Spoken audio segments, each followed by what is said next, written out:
आप सभी को बचपन से यही बताया गया होगा कि शिव जी का न आदि है और न ही अंत, अर्थात भगवान शिव न ही जन्मे हैं और न ही कभी मृत्यु को प्राप्त होंगे। पर शायद यह सच नहीं है, क्योंकि विष्णु पुराण और शिव पुराण में शिव जी की उत्पत्ति को लेकर बातें बताई गई हैं। यहाँ तक कि श्रीमद् देवी महापुराण में शिव जी के माता और पिता का भी वर्णन मिलता है। तो आखिर कौन है शिव जी के माता और पिता? कुछ लोगों का यह मानना है कि ब्रह्मा ही शिव जी के पिता हैं, क्योंकि विष्णु पुराण की एक कथा के अनुसार शिव जी का एकमात्र बाल रूप है, जिसे हम रुद्र के नाम से जानते हैं, और माना जाता है कि रुद्र के पिता स्वयं ब्रह्मा हैं। पर आखिर इसकी सच्चाई क्या है, और पूरे संसार को शिक्षा देने वाले शिव ने अपनी शिक्षा कहाँ से प्राप्त की? तो चलिए जानते हैं शिव जी के जन्म का असली रहस्य। लेकिन उससे पहले वीडियो को लाइक करके कमेंट में हर हर महादेव जरूर लिखें। शिव पुराण के अनुसार शिव जी अजन्मे हैं, यानी कि उनका जन्म नहीं हुआ है, और वे स्वयंभू हैं, यानी कि खुद से ही उत्पन्न हुए हैं। क्या इसका मतलब यह है कि शिव जी के ना तो माता है और ना ही पिता?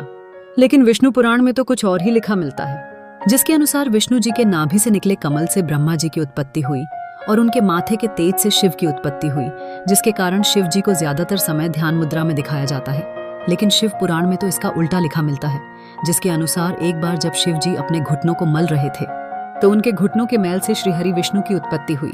अब इस मामले में तो दोनों पुराणों में अलग अलग बातें बताई गई हैं, परंतु विष्णु पुराण की एक और कथा के अनुसार ब्रह्मा ही शिव जी के पिता है। क्या ये सच है?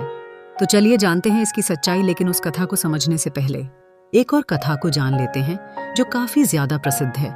और इसी कथा के अनुसार शिव जी को आंधी अनादि का दर्जा मिला, यानी कि न ही उनका कोई शुरुआत है और न ही अंत। दरअसल एक समय की बात है, भगवान विष्णु और ब्रह्मा में यह बहस छिड़ गई कि उन दोनों में से कौन ज्यादा महान है। ब्रह्मा को अपने सृष्टिकर्ता और सृष्टि को रचने का अभिमान था, वहीं विष्णु को इस जगत के पालनहार होने का घमंड था। दोनों के बीच की बहस काफी बढ़ गई और तभी दोनों के बीच में एक विशाल का एक खंभा खड़ा हुआ। उस खंभे के अंदर से आवाज आई कि जो भी इस खंभे का आखिरी हिस्सा खोज लेगा वही सर्वश्रेष्ठ होगा। यह सुनकर दोनों ने खंभे का आखिरी छोर खोजने का निर्णय लिया। ब्रह्मा जी ने एक हंस का रूप धारण किया और खंभे का ऊपरी हिस्सा खोजने के लिए उड़ चले। वहीं विष्णु ने एक वराह का रूप लिया और खंभे का निचला हिस्सा खोजने को निकल पड़े। हजारों वर्षों तक खोजने के बावजूद दोनों को उसका आखिरी छोर नहीं मिला, जिसके पश्चात वे थक हार कर वापस लौट आए। अंततः खंभे के भीतर से शिवजी प्रकट हुए। यह कथा यह दर्शाती है कि शिवजी का न तो आदि है और न ही अंत। लेकिन दोस्तों, क्या आपको पता है, इसी दौरान जब विष्णु और ब्रह्मा थक हार कर वापस लौटे और जब शिवजी प्रकट हुए, तब उन्होंने दोनों से पूछा कि क्या आपको खंभे का आखिरी छोर मिला? विष्णु ने निराशा भरे शब्दों में कहा कि मैं इसका आखिरी हिस्सा खोजने में असफल रहा, परंतु ब्रह्मा जी ने यह झूठ बोला कि वह इसका आखिरी हिस्सा खोजने में सफल रहे। ये बात सुनकर शिवजी काफी क्रोधित हुए और ब्रह्मा को श्राप दिया कि आज से पृथ्वी लोक पर तुम्हारी कोई पूजा नहीं करेगा, जिसके कारण आज भी ब्रह्मा जी का न तो ज्यादा कोई मंदिर है और न ही उन्हें पूजा जाता है। वैसे दोस्तों, इसके पीछे एक और कथा है जो भगवान ब्रह्मा और उनकी पुत्री से जुड़ा हुआ है, पर हम उसकी बात किसी और वीडियो में करेंगे। अभी हम ये जान लेते हैं कि क्यों शिवजी को ब्रह्मा का पुत्र बताया जाता है। आखिर इसके पीछे क्या सच्चाई है? तो चलिए अब इस कथा को भी जानते हैं। विष्णु पुराण के अनुसार सृष्टि के प्रारंभिक काल में जब सब कुछ, यानी कि पूरा ब्रह्मांड जलमग्न था, ना कोई देवता, ना दानव और ना ही कोई जीव जंतु, तब केवल श्रीहरि विष्णु ही क्षीर सागर पर शेषनाग पर विश्राम कर रहे थे और उनकी नाभि से निकले कमल से ब्रह्मा जी की उत्पत्ति हुई। इसके पश्चात ब्रह्मा जी और विष्णु जी इस सृष्टि की उत्पत्ति और रचना को लेकर बातें करने लगे। इसी दौरान शिव जी भी वहां प्रकट हुए। जब शिव जी वहां प्रकट हुए तब ब्रह्मा ने उन्हें पहचानने से इनकार कर दिया, जिससे शिव रूठ गए और वहां से चले गए। तब विष्णु ने ब्रह्मा को दिव्य दृष्टि प्रदान की, जिसके पश्चात ब्रह्मा जी को अपनी गलती का एहसास हुआ। तब ब्रह्मा जी ने शिव जी से माफी मांगी और उनसे यह वरदान मांगा कि वे उनके पुत्र रूप में जन्म ले। शिव जी ने ब्रह्मा की प्रार्थना स्वीकार की और उन्हें आशीर्वाद दिया कि वे उनके पुत्र रूप में जन्म लेंगे। हजारों साल बीत जाने के बाद जब ब्रह्मा जी ने इस सृष्टि की रचना शुरू की, तब उन्हें एक बच्चे की जरूरत पड़ी और तब उन्हें शिव जी का आशीर्वाद याद आया, जिसके बाद ब्रह्मा जी ने कठोर तपस्या की और उनकी तपस्या से प्रसन्न होकर भगवान शिव एक बालक रूप में उनकी गोद में प्रकट हुए। आपकी जानकारी के लिए बता दूं कि यह भगवान शिव का एकमात्र बाल रूप है। दरअसल जब शिव जी बाल रूप में प्रकट हुए तो काफी ज्यादा रोने लगे और जब ब्रह्मा जी ने उनके रोने का कारण पूछा तो उन्होंने बड़ी ही मासूमियत से कहा कि वे इसलिए रो रहे हैं क्योंकि उनका कोई नाम नहीं है। तब ब्रह्मा जी ने उन्हें रुद्र नाम दिया, जिसका अर्थ होता है रोने वाला। परंतु इसके बावजूद भी शिवजी शांत नहीं हुए, क्योंकि उन्हें यह नाम पसंद नहीं आया। जिसके बाद ब्रह्मा ने उन्हें दूसरा नाम दिया, जो है सर्व। पर शिवजी को यह नाम भी पसंद नहीं आया, जिसके बाद ब्रह्मा ने उन्हें और भी नाम दिया, जैसे भव, उग्र, भीम, पशुपति, ईशान, महादेव। और इसी तरह ब्रह्मा जी ने शिवजी को 108 नाम दिए, और माना जाता है कि यह सारे नाम धरती पर ही लिखे गए थे। पर दोस्तों, शिवजी के जन्म की असली सच्चाई तो अभी तक हमने नहीं जानी। तो चलिए अब हम जानते हैं शिव की जन्म की असली कहानी। आखिर कौन है उनके माता पिता। लेकिन उससे पहले आपसे एक विनती है कि अगर आपको यह वीडियो अच्छी लग रही है तो इसे अपने दोस्तों, रिश्तेदारों और अन्य शिव भक्तों को जरूर शेयर करें और कमेंट में लिखें हर हर महादेव श्रीमद् देवी भागवत पुराण में शिवजी के माता पिता और उनके जन्म की बातें बताई गई हैं। यहाँ तक कि इसमें त्रिदेवों यानी कि ब्रह्मा और विष्णु के भी जन्म की सच्चाई देखने को मिलती है। दरअसल जब हम शिव कहते हैं तो वह निराकार ईश्वर की बात होती है, और जब हम सदाशिव कहते हैं तब ईश्वर महान आत्मा की बात होती है, और जब हम शंकर या महेश कहते हैं तो सती अपार्वती के पति महादेव की बात होती है।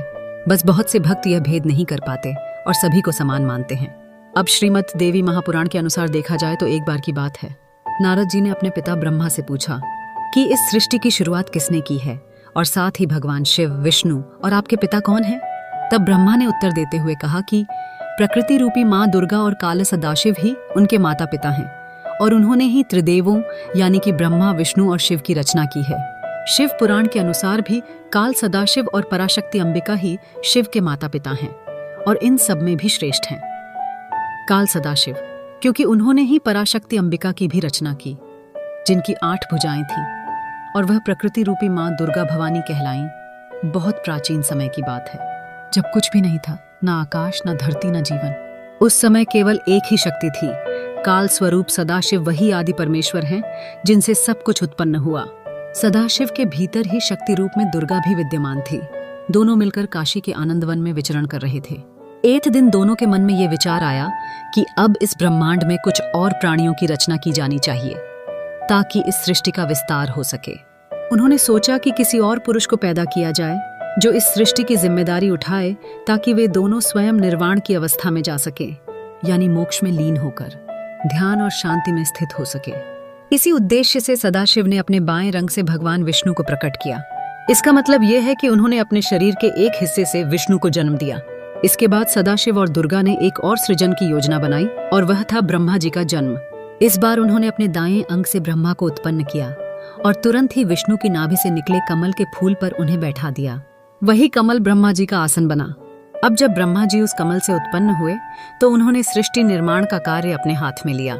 लेकिन एक समय ऐसा आया जब ब्रह्मा और विष्णु के बीच ये विवाद हो गया कि उन दोनों में कौन श्रेष्ठ है, कौन सर्वोच्च है। दोनों की लड़ाई बढ़ने लगी। तभी अचानक एक बहुत बड़ा प्रकाश स्तंभ उनके बीच प्रकट हो गया, जिसकी कथा हम पहले ही जान चुके हैं। दरअसल उस प्रकाश स्तंभ से एक दिव्य वाणी आई। वह खुद ज्योतिर्लिंगों रूप में काल थे।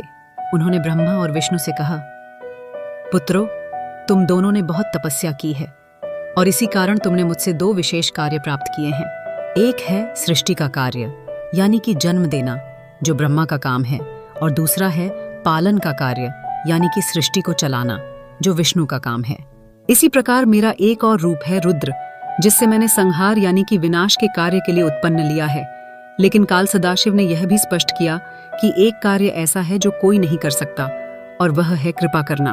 यह केवल सदाशिव ही कर सकते हैं।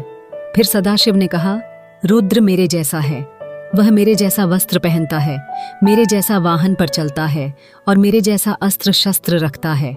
उसका रूप, वाहन और कार्य सब मेरे ही समान हैं।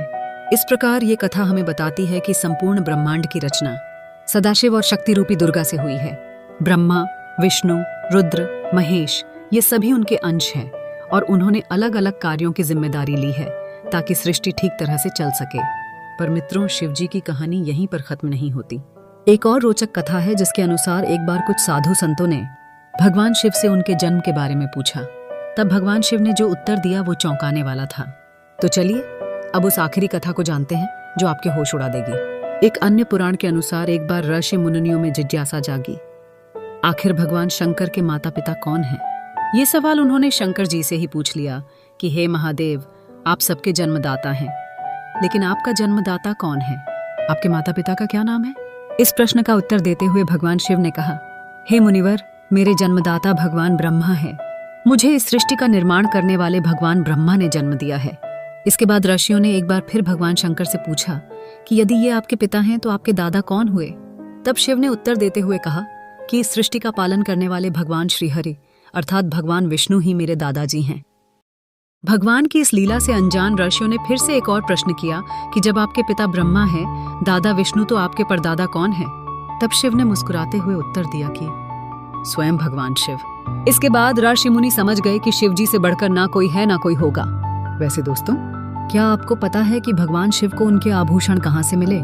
शिव जी अपने शरीर पर कई आभूषण धारण करते हैं, जैसे कि गंगा, चंद्रमा, वासुकी नाग, त्रिशूल, डमरू, भस्म आदि। आखिर उन्हें ये सारे आभूषण और शस्त्र कहाँ से मिले और क्या है नंदी का रहस्य, जो आपको भी हैरान कर देगा? और अगर आप भी इन रहस्य को जानना चाहते हैं तो हमें कमेंट में जरूर बताइए, जिससे मैं इसके लिए एक अलग से वीडियो बना सकूं। लेकिन इस कथा का तात्पर्य केवल यही है कि शिव जी आदि अनादि है, वही अंत है और वही शुरुआत है। वे सृष्टि के जन्म के पहले भी थे और सृष्टि के विनाश के बाद भी रहेंगे। शिव जो काल से भी परे हैं, जो श्मशानवासी हैं, जिन्हें मृत्यु का भय नहीं, जो मुंह से भी परे हैं। लेकिन एक समय ऐसा क्या हुआ कि पूरी सृष्टि का संतुलन बिगड़ गया। शिव एक आम आदमी की तरह दुख में रोने लगे। उन्हें दुहक था अपनी अर्धांगिनी सती की मृत्यु का, परंतु ऐसा क्या हुआ कि सती ने अपना देह त्याग दिया और कैसे मिले शिव जी? माता पार्वती से अगर आप भी इस कथा यानी कि सती कथा को जानना चाहते हैं तो चैनल पर जाकर हमारी सती कथा वाली वीडियो जरूर देखें। चैनल को सब्सक्राइब करें। धन्यवाद।